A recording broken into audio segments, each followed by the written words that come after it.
La science nie-t-elle Dieu? Partie 1. Savons-nous d'où nous venons? La science nie-t-elle l'existence de Dieu? Une grande majorité de personnes diraient que oui. Pourquoi? C'est facile, la science est basée sur des évidences scientifiques, tandis que la foi est nécessaire pour croire en Dieu. Et la foi n'est pas scientifique, elle est éthérée, immatérielle. Il y a ceux qui vont plus loin et affirment que Dieu n'existe pas, parce que c'est prouvé scientifiquement. Mais est-ce vrai? Que savons-nous de nos origines? Aujourd'hui, savons-nous vraiment comment l'univers est né? Sommes-nous sûrs d'où vient la vie? Savons-nous quelle est notre origine? Seule la science peut nous donner des réponses valides à ces questions.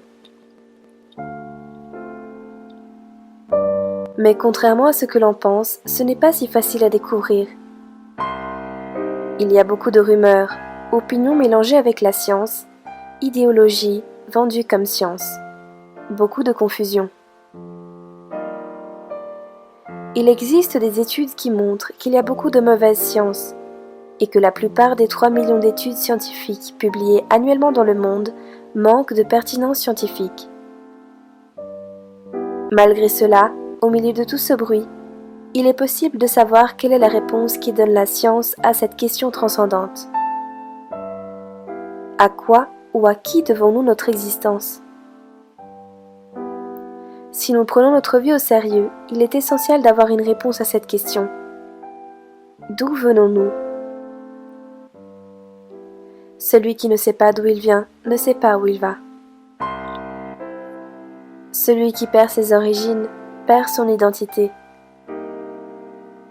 Connaître la vérité scientifique est quelque chose de simple. Il s'agit juste d'écouter ce que les scientifiques disent, sans aucune interférence. Et après avoir écouté, chacun tire ses conclusions. Tout ce que nous savons sur nos origines est-il scientifique? On nous a dit que l'univers provient d'une explosion initiale appelée le Big Bang, qui forma les planètes actuelles et toutes les constellations. Mais est-ce scientifiquement prouvé? On nous a enseigné, bien que très peu s'en souviennent, que la Lune est née il y a 4533 millions d'années, suite à un choc entre la jeune Terre et une planète de la taille de Mars appelée Theia.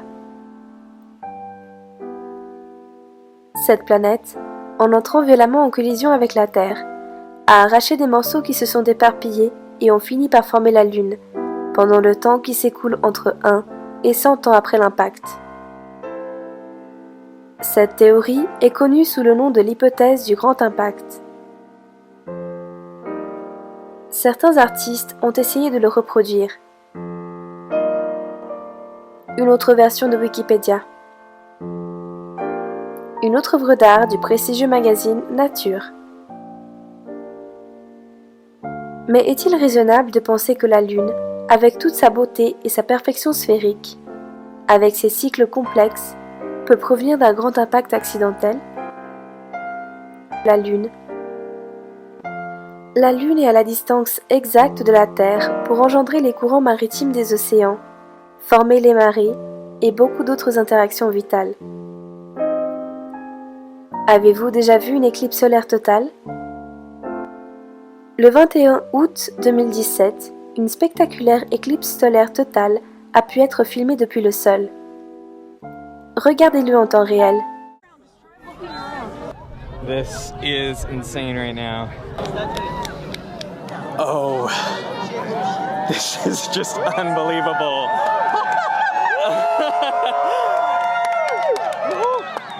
What? Oh my god! What is happening? This is absolutely insane. There's the beach! I feel like it's hard to breathe.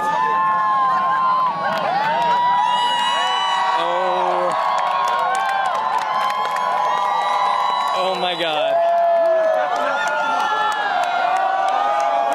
This is so totally creepy. Oh my goodness. Est-ce par hasard? Et l'origine de la vie? On nous dit que la vie vient de molécules à base de carbone qui se trouvaient dans une sorte de liquide appelé soupe primitive ou primordiale. Soupe primordiale. Cette soupe, après avoir reçu une sorte d'énergie, petit à petit, à travers des millions et des millions d'années, a formé un hypothétique premier être vivant, appelé Lucas, d'où descendent tous les êtres vivants de la planète Terre. Est-ce scientifiquement prouvé? Il y a aussi un consensus pour affirmer que les poissons, les amphibiens et les reptiles ont été formés par l'évolution après des millions d'années, et finalement, de ces derniers, les oiseaux et les mammifères. Les mammifères ont continué à évoluer vers un singe ancestral, d'où nous sommes venus, tels que des chimpanzés, des gorilles et autres. La fameuse image que nous avons vue depuis l'enfance nous montre comment finalement, à travers différents humanoïdes, nous sommes arrivés. Et certains affirment que nous continuerons à évoluer avec le temps, sans trop savoir jusqu'où. Tout cela est ce que nous avons appris à l'école, et pas plus. C'est pourquoi nous en savons peu. Sauf ceux qui étudient ou ont étudié à l'université dans le domaine de la science, qui sûrement en savent un peu plus. Mais tout cela est-il scientifiquement prouvé? Continue.